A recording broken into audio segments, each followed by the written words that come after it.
బంగాళదుంప చిక్కుడుకాయ కర్రీ అండి. ఇదిగోండి తాలింపు వేగుతుంది.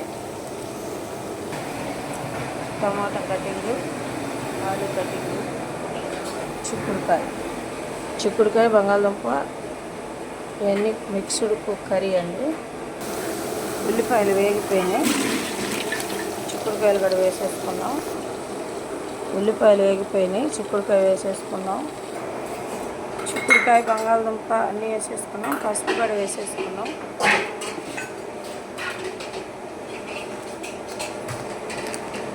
కారం,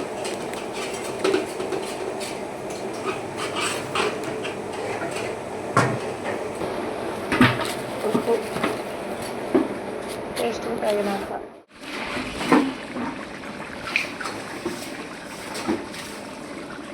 బంగాళదుంప కర్రీ కంప్లీట్గా రెడీ అయిపోయిందండి.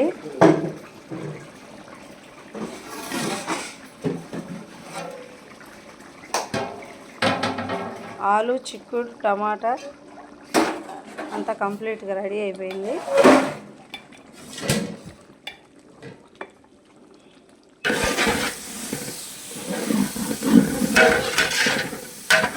పాలకూర రైస్ అండి.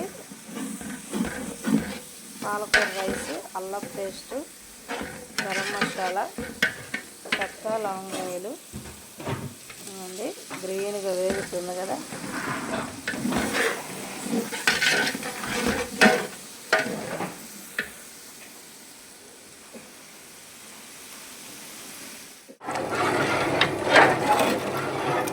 పాలకూర రైస్ అండి. ఇది బిర్యానీ టైపు.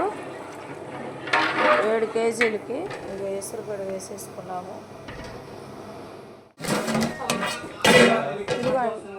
ఇదిగో ఫ్రెండ్స్, చక్కగా ఉడికిపోయింది పాలకూర బిర్యానీ అండి. ఇది చాలా సింపుల్గా చేసేసుకోవచ్చు. చాలా రిస్క్ ఏం పడేదేం లేదు.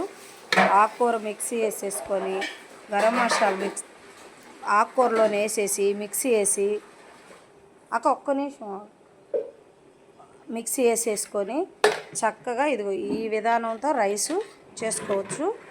చూడండి ఎంత పొడి పొడిగా ఉందో రైస్, ఒకసారి గమనించండి. పాలకూర బిర్యానీ అండి. ఇది చాలా టేస్ట్గా ఉంటుంది. ఇదిగోండి కంప్లీట్గా అయిపోయిందండి. మా వీడియోని లైక్ చేయండి, షేర్ చేయండి, సబ్స్క్రైబర్ చేయండి. ప్లీజ్ ఒక సబ్స్క్రైబర్ చేయండి.